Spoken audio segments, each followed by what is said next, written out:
Regardons maintenant une propriété intéressante liée à la transformée de Fourier.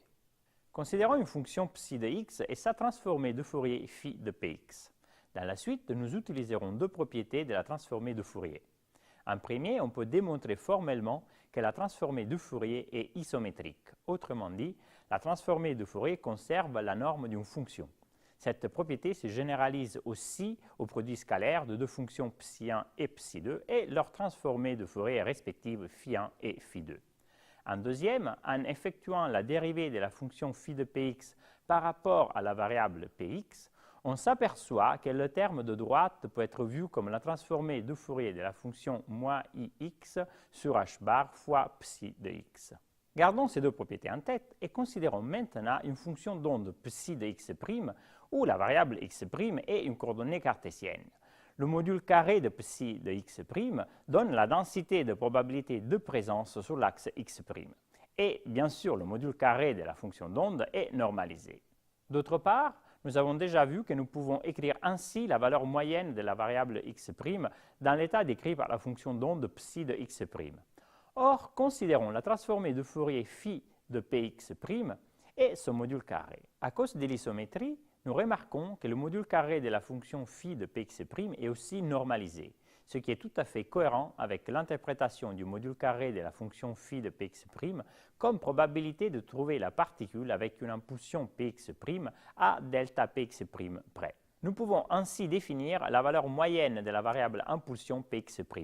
Donc, la fonction d'onde psi de x' est la fonction d'onde dans l'espace des positions, alors que la fonction phi de px' est la fonction d'onde dans l'espace des impulsions. Or, afin de simplifier les équations qui vont suivre, effectuons un changement de variable et définissons deux nouvelles variables x et px qui sont centrées, c'est-à-dire qu'ainsi définies, leur valeur moyenne vaut 0.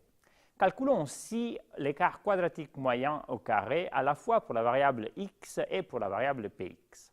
Nous allons maintenant démontrer que ces deux écarts quadratiques moyens satisfont à une inégalité. Plus précisément, nous allons démontrer que le produit delta x fois delta px est toujours supérieur ou égal à h bar sur 2. Pour effectuer cette démonstration, calculons la valeur de l'intégrale ainsi définie, qu'on indiquera par la lettre grande I, et où le coefficient lambda est réel. Nous remarquons que, par définition, cette intégrale est toujours positive ou nulle. Si on développe le module carré dans l'intégrale, nous nous retrouvons à devoir calculer ces trois termes. Or, on remarque facilement que le premier terme est, par définition, égal au carré de l'écart quadratique moyen de px. Afin de calculer le deuxième terme, nous remarquons que le module carré de la fonction phi de px peut être écrit comme le produit de phi complexe conjugué fois phi. Donc, la dérivée par rapport à px du module carré de phi de px peut se réécrire comme somme de ces deux termes. Avec cette remarque en tête, nous pouvons réécrire ainsi le deuxième terme de l'intégrale de départ en faisant donc apparaître la dérivée par rapport à px du module carré de phi de px. Nous pouvons ici effectuer une intégration par parties. Nous remarquons que ce terme est égal à 0 car la fonction phi de px est de module carré sommable, donc elle s'annule en plus et moins l'infini, alors que ce terme vaut 1 à cause de l'isométrie de la transformée de Fourier comme nous l'avons vu auparavant. Donc cette expression est égale à moins lambda. Nous avons ainsi calculé le deuxième terme de notre intégrale de départ. Il nous reste enfin à calculer le dernier terme. Pour cela, rappelons-nous des deux propriétés de la transformée de Fourier que nous avons vues au début de cette vidéo, c'est-à-dire celle concernant l'isométrie de la transformée de Fourier et celle concernant la dérivée de la transformée de Fourier. Eh bien, à partir de ces deux égalités, nous pouvons écrire cette troisième égalité. Dans le membre de droite, nous reconnaissons l'écart quadratique moyen au carré de la variable x. Nous pouvons donc écrire cette équation et l'utiliser pour calculer le dernier terme de notre intégrale de départ, qui vaudra donc lambda carré fois l'écart quadratique moyen au carré de x sur h bar carré. En rassemblant ces trois termes, nous pouvons reformuler cette intégrale et la voir simplement comme somme de ces trois termes. Ici, rappelons-nous que cette intégrale est, par définition, toujours positive ou nulle. Et c'est là pour n'importe quelle valeur de la constante lambda. Nous pouvons regarder le membre de droite comme un trinôme du deuxième degré en lambda. Pour que ce soit toujours positif ou nul, le discriminant de ce trinôme de deuxième degré en lambda doit être toujours négatif ou nul, ce qui nous conduit à cette inégalité connue sous le nom d'inégalité de Heisenberg ou encore relation d'incertitude de Heisenberg. Il s'agit bien d'une inégalité de manière générale, mais on peut démontrer que si la fonction d'onde est une gaussienne, alors on aura l'égalité. Or, regardons la signification physique de cette inégalité qui est très intéressante. En effet, cette inégalité implique que plus la distribution de probabilité psi de x est concentrée au voisinage d'un quelconque point x, admettons ici le point x égale à 0 par simplicité, plus la distribution phi de px sera étalée et vice-versa. Autrement dit, on ne peut pas déterminer de façon arbitrairement précise à la fois la position et l'impulsion de la particule. Il faut préciser ici une chose importante. Quand on parle de précision dans la détermination de la position et de l'impulsion, on n'entend pas la précision d'un instrument de mesure. C'est-à-dire que même si l'instrument de mesure a une précision infinie, nous nous trouvons tout de même face à cette impossibilité de déterminer de façon arbitrairement précise à la fois la position et l'impulsion de la particule. C'est donc une propriété intrinsèque du système. Le cas classique où nous associons bien à une particule une position et une impulsion bien précises correspond au cas où le quantum d'action h bar est négligeable, c'est-à-dire quand on peut faire l'approximation que h bar vaut 0. Cette inégalité se généralise sans difficulté pour une particule dans un cas à 3 dimensions. Nous remarquons au passage que cette inégalité est valable pour tout couple de variables conjuguées et découle des propriétés de la transformée de Fourier. On remarque en plus que dans cette inégalité, la seule référence à la physique quantique, c'est d'avoir posé P égale h bar k. En effet, nous allons maintenant démontrer que ces inégalités sont une conséquence directe de la relation de commutation entre l'opérateur position et l'opérateur impulsion. Pour cela, partons d'un ket phi égal à cette combinaison des observables x' et px' appliqués à un ket psi, où le coefficient lambda est un nombre réel. Ici, l'opérateur x' est l'opérateur position sur l'axe x' et l'opérateur px' est l'opérateur impulsion le long de l'axe x'. Donc, leur commutateur vaut ih bar. Calculons maintenant la norme du ket phi. Il faudra donc effectuer ce calcul qui donne cette égalité vu que les observables x' et px' sont auto-adjoints. En développant ce produit, nous trouvons ces trois termes où l'on reconnaît ici le commutateur entre x' et px', ce qui nous amène à écrire cette égalité. Or, en sachant que le commutateur entre x' et px' vaut ih bar, nous pouvons écrire enfin cette égalité. Or, comme il s'agit de la norme d'un ket, cette quantité sera forcément positive ou nulle.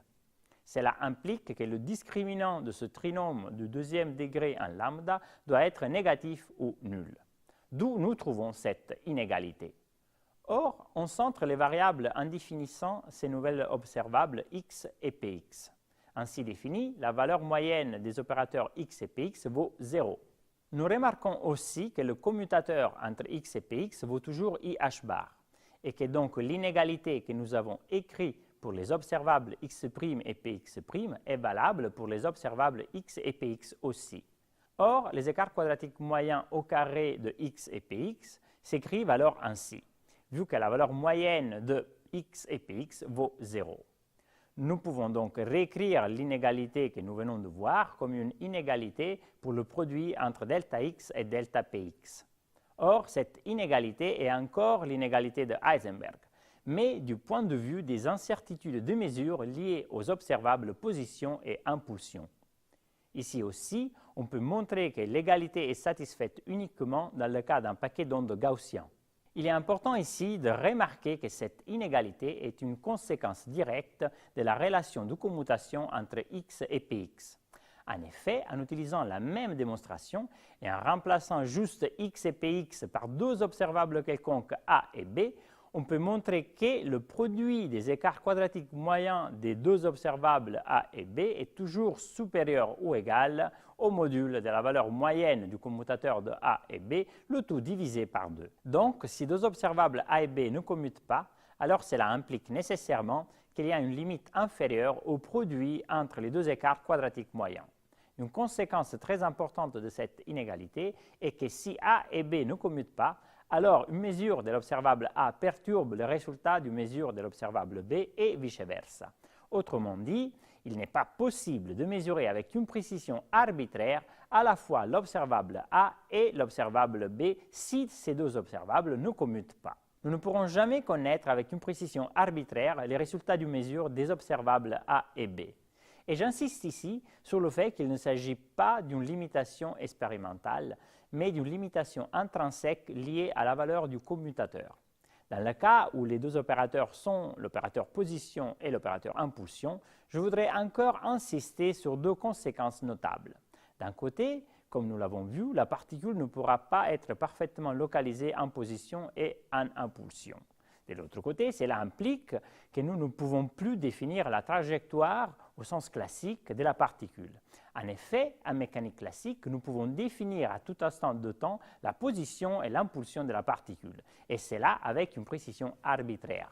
Autrement dit, en mécanique classique, il est possible de caractériser la particule par deux valeurs arbitrairement précises de la position et de l'impulsion. En mécanique quantique, cela n'est pas possible, et cette limite est imposée par les inégalités de Heisenberg. Or, bien sûr, comme nous l'avons déjà dit, on peut voir la mécanique classique comme le cas limite où le quantum d'action h bar est négligeable, c'est-à-dire quand on peut faire l'approximation que h bar vaut 0. Autrement dit, la limite classique est celle où les erreurs de mesure des instruments utilisés pour mesurer la position et l'impulsion sont beaucoup plus grandes que les écarts quadratiques moyens des observables position et impulsion, c'est-à-dire quand les écarts quadratiques moyens des observables position et impulsion sont trop petits pour qu'on puisse les détecter. En effet, la longueur d'onde associée à une particule est donnée par le rapport entre la constante de Planck et l'impulsion, ce qui confère à la particule un caractère ondulatoire.